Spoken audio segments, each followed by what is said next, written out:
Thank you, Mr. Chairman. Thank you for introducing the federal legislation combating organized retail crime act. I am incredibly proud to be a co-sponsor of that, and it is timely, certainly, and needed now more than ever. I'm one of the newest senators here. As you can tell, I sit down here at the edge of the dais, and one of the things that has shocked me and frustrated me, and that's putting it mildly, is when we're dealing with issues like organized retail crime, whether that's cargo or smash and grab or organized retail theft. Really, this should be a bipartisan effort in how we approach it. But I'm always incredibly surprised to hear questioning that, is it really that bad? Like, shouldn't we attribute that to something else? Or why is FBI and DHS helping?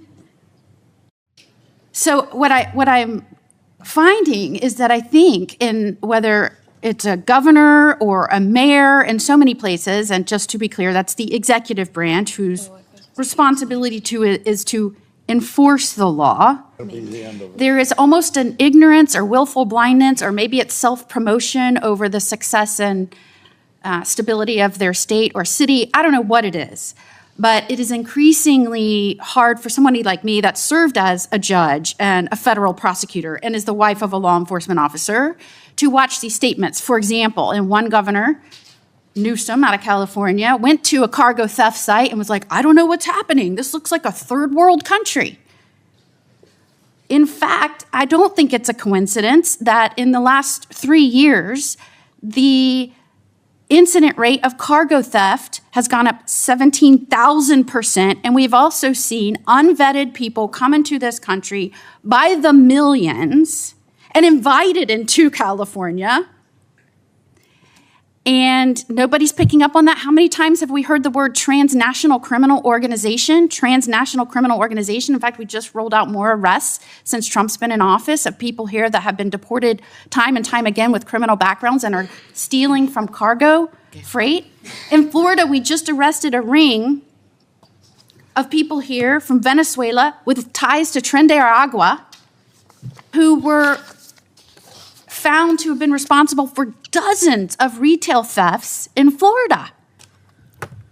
Now, what I'm happy about is we now seem to have proposed legislations that are going to do what we did in Florida. So when I was Attorney General, we launched a database that started tracking these cross-jurisdiction. So where one might look like a single theft incident, we were able to then show, oh no, this was 9 jurisdictions, $20 million in loss, 20 different retailers, and we charged it that way and prosecuted that way and locked them up for the true crime. We also did legislation that expanded the time period on which you could tie in these multiple hits and incidents into the organized crime. And that is what this proposed federal legislation is going to do. But what we have to stop doing is saying the problem's not bad when the numbers are staggering. It's costing Americans, when we're trying to figure out how we're going to afford to put food on the table with skyrocketing prices. We don't need built into those prices theft that can be avoided if we just have executives understand that it is their job, governors and mayors, to work with law enforcement to enforce the law. When you have DAs abdicating their responsibility and saying, I'm not going to lock anybody up for theft, that just flows gasoline on the fire. And what did we do different in Florida? We actually removed the DAs that wouldn't enforce the laws they didn't like. So in New York, it shouldn't have been surprising when they were catching people stealing and they said, well, we steal here, but we go in Florida to spend our money because in Florida, if we get caught, they'll lock us up. We need a national approach that says we're taking this seriously. This is costing Americans money. It's costing us the ability to share information across not just county lines within a state, but across state lines and then across nation states. This is so important. I cannot stress how important it is. Otherwise, Mr. McBride, you referenced this, and I want to say to you, you said, look, it's costing us so much money. Can we even stay open? Miracle Mile was about a third empty. Miracle Mile in Chicago, and you had a mayor blaming the businesses that they didn't have more security. If that is not short-sightedness in the role of an executive in an executive branch, I don't know what is, and that is a primary driver of this. Mr. McBride, can you say, from your experience, how much do you think costs go up as a percentage as a result of this organized retail crime? So I cannot speak exactly to a number. I can tell you that the losses are absorbed by corporations for as much as they possibly can stand, but it does end up coming back to the consumer in a lot of different ways, whether there's cost of goods, because we have to provide additional inventory to cover the gaps that now are missing from the store, cost of security, cost of training, the cost of rehiring associates when they no longer feel safe enough to want to work in those locations. So it is a very exponential amount of increased effort and costs on the part of every single retailer, because every single retailer in this country, in every single state, have been victimized in some way by these crime groups. Thank you, Mr. Chairman. Senator Whitehouse,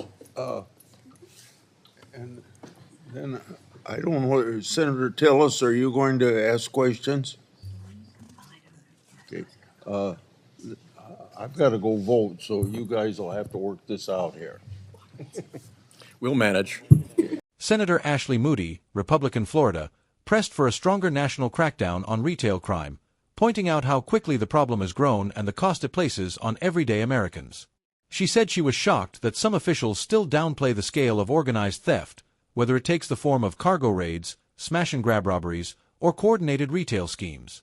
She cited alarming figures, noting that cargo theft has risen by 17,000% in just 3 years. She linked this surge to weak border controls, stressing that many offenders are tied to transnational criminal organizations.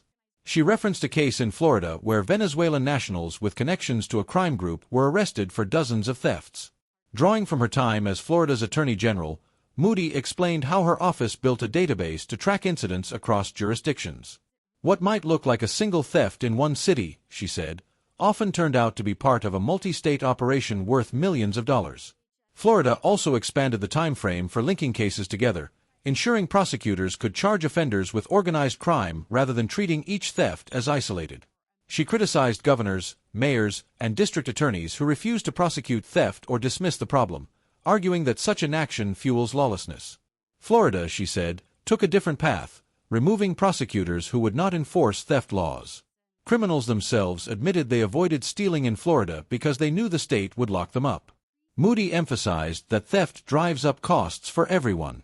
Retailers are forced to spend more on security, training, and staff replacement, and ultimately those costs are passed along to consumers already struggling with high prices.